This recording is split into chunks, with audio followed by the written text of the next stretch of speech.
this week, someone brought to my attention some questions on the better than or less than positions that I've talked about.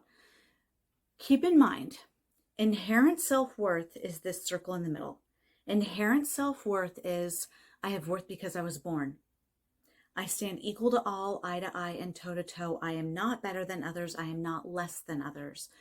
I can hold myself in warm regard in spite of my flaws and imperfections.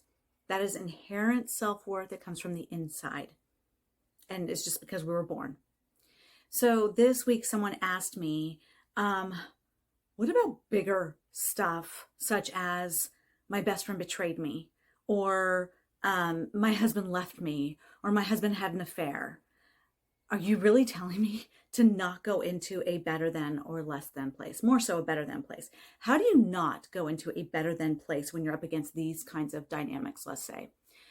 And I got really excited to answer this. I will say I probably should have taken notes. I should be reading from some notes right now because there's a lot I want to say on this. One, what I am talking about in these quick videos is coaching versus therapy. And coaching is 4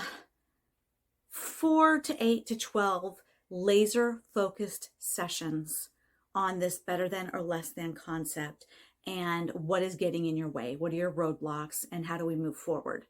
Therapy is dealing with these deeper rooted issues of betrayal, or like I said, my husband cheating on me, leaving me for, well, cheating on me is leaving me for another woman. Those concepts. So those might need therapy. Those likely do need therapy to work through those bigger betrayals,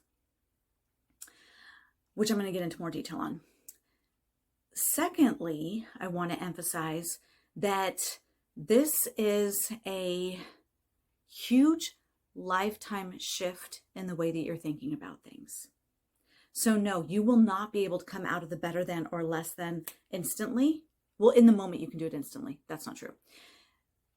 To get into the practice of pulling yourself out of that joyfully takes time.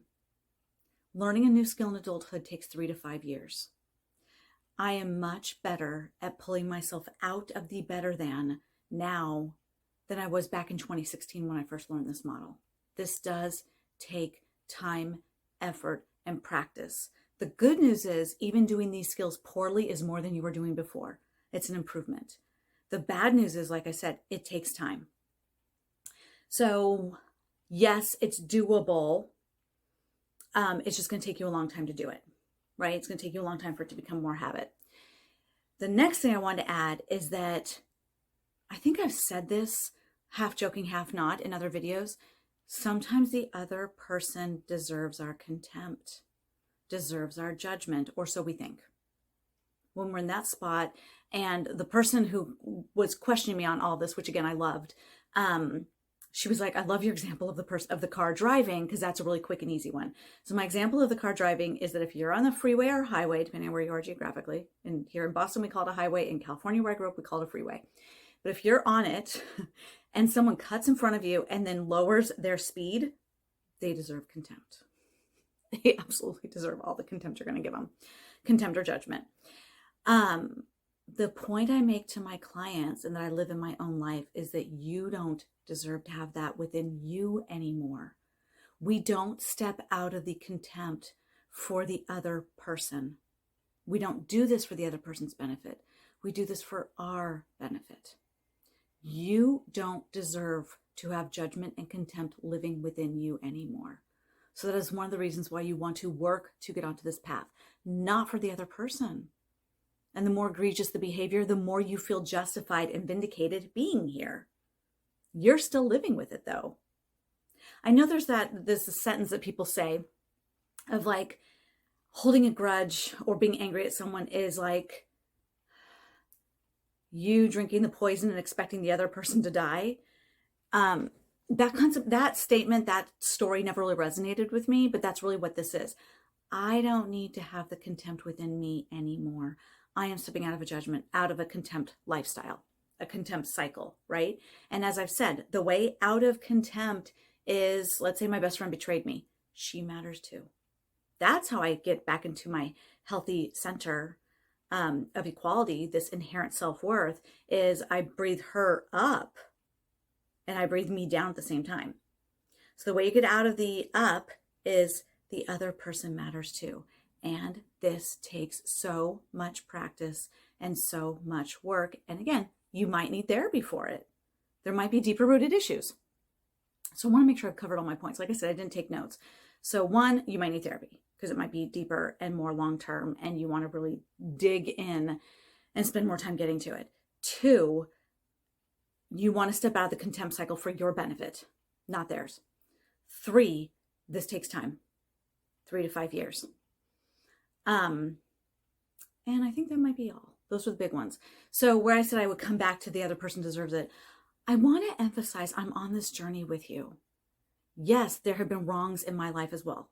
My dad's married to my babysitter, okay? There are wrongs in my life as well. And I've spent my entire life in judgment to the two of them. And I've worked many, many years in therapy. The wrong therapies, I will add. I'm with like the best therapist on the planet right now, Jan Bergstrom, who has her own model as well. So I was trained by Terry Real in relational life therapy. And Terry was trained by Pia Melody. Jan was also trained by Pia Melody. And again, Jan is amazing and she practices somatic experiencing and developmental and relational trauma therapy. So she's really helping me get to the root of the stuff that I've been dealing with my whole life. Yes, I'm in this with you. And yes, my contempt/judgment, because I use both terms, towards my dad and his wife is lessening as I go through my therapy and really process through it in a different way. I'm in this with you. I know how hard it is, and I'll be really honest. 4 laser-focused sessions on self-esteem and boundaries, getting out of this into inherent worth, would never have resolved this issue with my dad and the babysitter. That's therapy. Coaching is these laser-focused, short-term solutions, how to move forward. These are my roadblocks. This is why I struggle to get into my inherent self-worth center. This is where I go when I'm in my protective self. This is how I get to here. So coaching versus therapy, very different concepts. And you may need therapy for some of these heavy things that you were dealing with.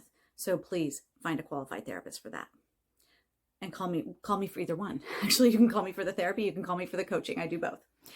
As always, to wrap it up, I am your Decision Diva, your queen of clarity, and head on over to yourdecisiondiva.com to get my free guide linking self-esteem to decision-making, which is not what I was talking about today. Today, like I said, I wanted to just answer the pushback that I got that was so wonderful on really why and how to step out of the contempt when you've been deeply wronged by someone. And is it just, the person was saying, like, is it just me that is challenging? And no, it is not just you.